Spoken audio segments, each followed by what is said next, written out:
അങ്ങനെ ഇത്തവണയും കേരളത്തെ തഴഞ്ഞുകൊണ്ടുള്ളൊരു ബഡ്ജറ്റാണ് എന്നുള്ളതാണ് ഏറ്റവും പ്രാഥമികമായിട്ടുള്ള വിലയിരുത്തൽ. എയിംസ് ഇല്ല, അതിവേഗ റെയിൽപാതയില്ല, ആകെയുള്ളത് പാക്കേജുകളൊന്നും പ്രഖ്യാപിച്ചിട്ടില്ല. ഒരു പാക്കേജും ഇല്ല, അതിവേഗ റെയിൽ പദ്ധതിയില്ല, വിഴിഞ്ഞം പദ്ധതിക്ക് വേണ്ടിയിട്ടുള്ള പ്രത്യേക ധനസഹായമില്ല, ഒരു പ്രഖ്യാപനവുമില്ല.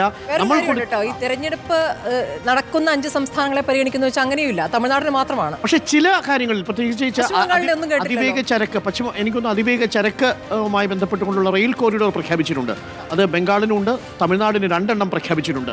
അതൊഴിച്ചു നിർത്തിയാൽ കേരളത്തിന് ഒന്നും തന്നെ കാര്യമായി പ്രഖ്യാപിക്കാത്ത ബഡ്ജറ്റാണ്. മറ്റൊരു പ്രധാനപ്പെട്ട കാര്യം 50% സംസ്ഥാനങ്ങളുടെ നികുതി വിഹിതം എന്നുള്ളതും അനുവദിച്ചില്ല. 41% തന്നെ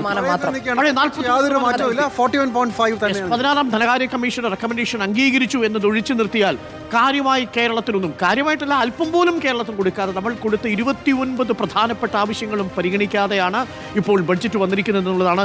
എക്സ്പോർട്സ് ഉണ്ട് അല്ലേ?